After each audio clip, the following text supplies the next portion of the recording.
Good afternoon 12 science. इस video में हम लोग बैटरीज़ के बारे में बात करेंगे। बैटरीज़ हम लोग जानते हैं कि सेल से कॉम्बिनेशन से बनती हैं, लेकिन फिर भी कुछ जगह पर सेल्स और बैटरीज़ को एक ही जो है वो लिखा गया है, या फिर हम लोग कभी कभी बोल देते हैं। बट मैं आपको स्ट्रिक्टली बता रही हूँ कि सेल्स और बैटरीज़ में डिफरेंस है। हालांकि मैं भी सेल्स और बैटरीज़ जो है वो एक ही यूज़ करूँगी, लेकिन आप लोगों को ध्यान रखना है कि इसमें डिफरेंस होता है। तो अगर आपसे कभी पूछा जाता है कि सेम है या फिर डिफरेंस है, तो फिर उस वक्त के लिए ध्यान रखें कि डिफरेंस होता है, बट वैसे आप लोग एज अ सेम यूज़ कर सकते हैं। तो फिलहाल बैटरीज़ जो है बेटा एनसीईआरटी के अकॉर्डिंग दो टाइप की होती हैं, प्राइमरी बैटरीज़ और सेकेंडरी बैटरीज़। तो प्राइमरी बैटरीज़ वो बैटरीज़ होती हैं जो कि जिनको आप सिर्फ और सिर्फ एक ही बार यूज़ कर सकते हैं, और एक बार यूज़ करने के बाद वो जो बैटरीज़ हैं वो डेड हो जाती हैं और उनको आप बार बार यूज़ नहीं कर सकते। जबकि सेकेंडरी बैटरीज़ जो होती हैं वो ऐसी बैटरीज़ होती हैं जिनको आप बार बार रिचार्ज कर सकते हैं और आप उनको एक से ज़्यादा बार यूज़ कर सकते हैं। आपके पास एग्जांपल्स दे रखे हैं प्राइमरी बैटरीज़ के हैं, ड्राई सेल और मरकरी सेल क्या हैं और इनको कहाँ पर यूज़ किया जाता है, इसको अभी हम बताएंगे। सेकेंडरी बैटरीज़ के एग्जांपल्स की अगर हम लोग बात करेंगे तो इसके एग्जांपल हैं लेड स्टोरेज बैटरी और nickel cell. Lead storage battery बहुत बहुत और बहुत बहुत इंपॉर्टेंट है। अगर ये आया तो डायरेक्टली 3 मार्क्स का आता है लेड स्टोरेज बैटरी, और कम से कम ये 5-7 बार आ चुका है, बट पिछले कुछ टाइम से नहीं आ रहा तो हम नहीं कह सकते, लेकिन अगर आएगा तो सीधे सीधे 3 मार्क्स का। और अगर यहाँ से 3 मार्क्स का क्वेश्चन नहीं आता तो बैटरीज में से कम 1 मार्क का क्वेश्चन बहुत ज़्यादा आता ही आता है। तो इस चीज़ पर हम लोग थोड़ा सा ध्यान देंगे। फिलहाल हम लोग बात करेंगे ड्राई सेल की। तो ड्राई सेल सबसे पहले तो आप बताएंगे कि ड्राई सेल जो है वो प्राइमरी बैटरी है, तो दैट मीन्स इसको आप एक ही बार यूज़ कर सकते हैं। दूसरी चीज़ ये कि यहाँ पर आप लोगों को डायग्राम या फिर इसके मैकेनिज्म पर ज़्यादा फोकस नहीं करना, क्योंकि एनसीईआरटी में भी इसको ज़्यादा डिस्कस नहीं किया गया और कभी भी मैकेनिज्म जो है वो नहीं पूछा जाता है। वर्किंग जो है वो बैटरीज की आज तक नहीं पूछी गई है, बट फिर भी आप लोग हल्का फुल्का सा इस चीज़ को दिमाग में रखेंगे। ड्राई सेल जो होता है उसमें क्या होता है कि ये सिलेंड्रिकल कंटेनर होता है जो कि जिंक का बना होता है और जो एनोड की तरह बिहेव करता है। इसके अंदर ही एक ग्रेफाइट की रॉड जो है वो डाली जाती है जो कि कैथोड की तरह बिहेव करती है। जो जिंक कंटेनर है उसको कार्डबोर्ड से प्रोटेक्ट किया जाता है जिससे कि वो एटमॉस्फेयर से बची रहे, ठीक है। इसके अलावा यहाँ पर जो है एक लेयरिंग की जाती है ग्रेफाइट रॉड के ऊपर। ये जो लाइनिंग वाली लेयरिंग है, दैट मीन्स यहाँ पर बीच बीच में कुछ गैप है। ये वाला जो गैप है इसके अंदर पाउडर्ड MnO2 और कार्बन जो है वो फिलअप किया जाता है। जबकि जो जिंक है, जो जिंक वाला जो चीज़ है जिंक कंटेनर, उसको इस तरीके से रखा जाता है कि इस तरफ यहाँ पर अमोनियम क्लोराइड और जिंक क्लोराइड का सोल्यूशन जो है वो डाला जाता है। फिलहाल हम लोग बात करेंगे रिएक्शंस की। तो रिएक्शन में एनोड के ऊपर आपको दिया हुआ है कि जिंक जो है वो Zn डबल पॉजिटिव में कन्वर्ट होगा, और कैथोड पर आपको इक्वेशन जो है वो दी गई है। ओवरऑल इक्वेशन आप चाहें तो लिख सकते हैं, बट एनसीईआरटी में इसको डिस्कस नहीं किया गया है।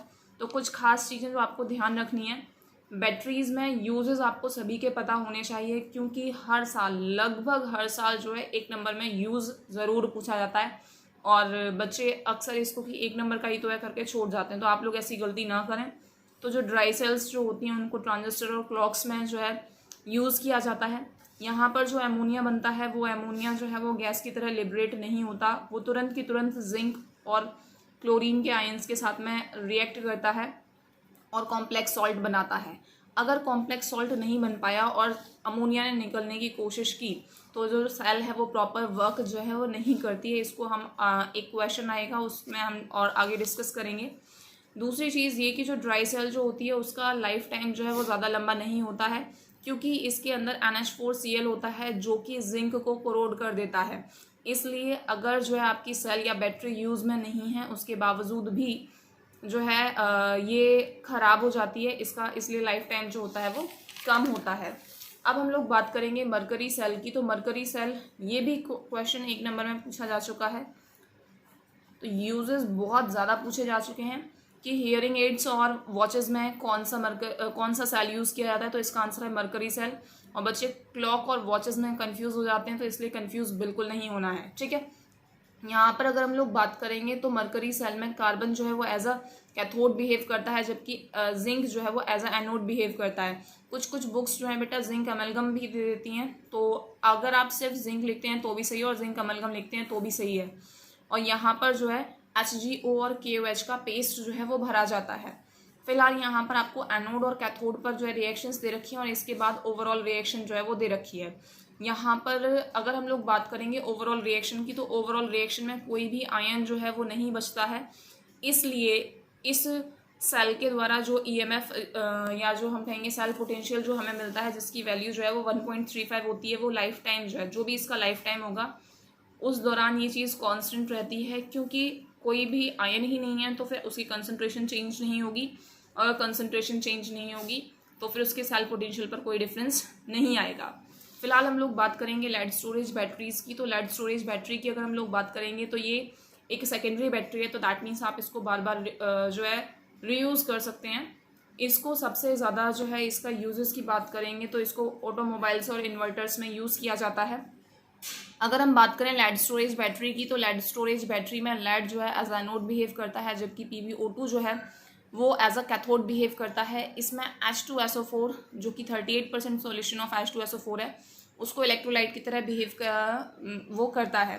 हालांकि इसकी वर्किंग जो है वो भी NCERT में उस पर ज़्यादा फोकस नहीं किया गया है। फिलहाल हम लोग यहाँ पर आपको बताएंगे electrode reaction during discharge. Discharging के दौरान इलेक्ट्रोड पर कौन सी रिएक्शन होती हैं। तो एनोड पर Pb+SO4 डबल नेगेटिव वो कन्वर्ट होता है PbSO4+2 इलेक्ट्रॉन्स में, जबकि अगर हम कैथोड की बात करेंगे तो PbO2+SO4 double negative +4H positive +2 electron Pb वो हमें देता है PbSO4+2H2O। ओवरऑल इक्वेशन आप अपने आप लिख सकते हैं, इलेक्ट्रॉन से इलेक्ट्रॉन कैंसिल हो जाएंगे, 1 और 2 को ऐड कर देंगे तो फिर हम लोग यहाँ पर आसानी से ओवरऑल इक्वेशन जो है वो लिख सकते हैं।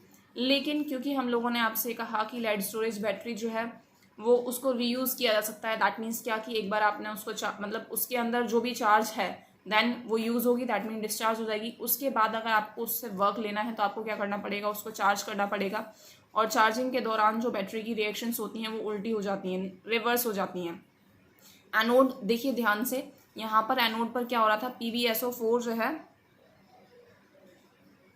एनोड और कैथोड पर जो यहाँ पर जो रिएक्शंस दे रखी हैं उनको एग्जैक्टली उल्टा कर दिया गया है, ठीक है। और ओवरऑल रिएक्शन तो आप लिख ही सकते हैं 1 और 2 को जोड़ करके, जिसमें से कि आप इलेक्ट्रॉन्स को कैंसिल आउट कर देंगे, ओके। फिलहाल हम लोग बात करेंगे नेकेड रिएक्शन की। नेकेड रिएक्शन का जो पूरा नाम है वो निकल कैडमियम स्टोरेज सेल है। तो अगर हम लोग नेकेड सेल की बात करेंगे या नेकेड बैटरी की बात करेंगे तो इसका जो लाइफ टाइम है वो लेड स्टोरेज बैटरी से ज़्यादा होता है, जिसकी वजह से ज़्यादा एक्सपेंसिव होती है। हालांकि इसके मैकेनिज्म के बारे में NCERT में ज़रा सा भी डिस्कस नहीं किया गया है, तो सिर्फ और सिर्फ ओवरऑल रिएक्शन दी गई है जिसको कि आप NCERT से नोट करेंगे।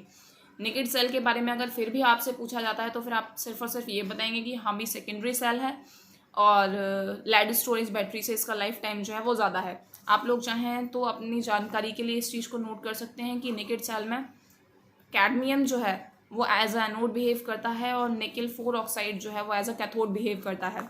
तो यहाँ पर हम लोगों ने सेल्स की बात की।